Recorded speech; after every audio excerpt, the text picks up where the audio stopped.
வணக்கம். சென்னை எஸ்கே கிச்சனில் இன்றைக்கி சூப்பரான ஒயிட் புலாவை பார்க்கலாம். பிரியாணி அன்னத்தில் தேவையான அளவுக்கு எண்ணெய் வச்சுக்கலாம். பட்டை, லவங்கம், சோம்பு, ஏலக்காய், பிரிஞ்சி இலை எல்லாம் போட்டுக்கலாம். நல்லா பொரிஞ்சதும் ஒரு 6 பச்சை மிளகா, ஒரு 1/2 கிலோ வெங்காயம் போட்டு நல்லா வதக்கி விடுங்க. நல்லா கோல்டன் ப்ரௌன் வந்தோடனே புதினா, கொத்தமல்லி போட்டு நல்லா வதக்கிக்கலாம்.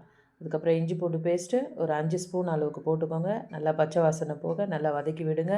அதுக்கப்புறம் இந்த சொம்பு காட்டுற அளவில் தான் நான் அரிசி அளந்திருக்கேன். இதில் 2 ஃபுல்லாக இருந்தது. அதனால் டபுளாக 4 சொம்பு அளவுக்கு தேங்காய் பால் எடுத்துக்கலாம். இதில் நான் முழுக்க தேங்காய் பால் தான் யூஸ் பண்ணியிருக்கேன். தண்ணி நான் மிக்ஸ் பண்ணலை. தேவையான அளவுக்கு தயிர் போட்டுக்கோங்க. நல்லா கலந்து விடுங்க. பச்சை வாசனைலாம் நல்லா போகட்டும். அதுக்கப்புறம் தேவையான அளவு உப்பு போட்டுக்கலாம்.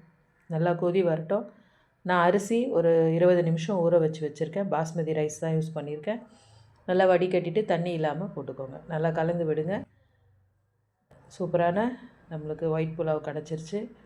நல்லா உதிரியாக அரிசி எதுவும் உடையாமல் சூப்பராக வந்திருக்கு. அதுக்கு மேலே ஒரு 1/2 லெமன் மட்டும் புழிஞ்சு விட்டுக்கோங்க.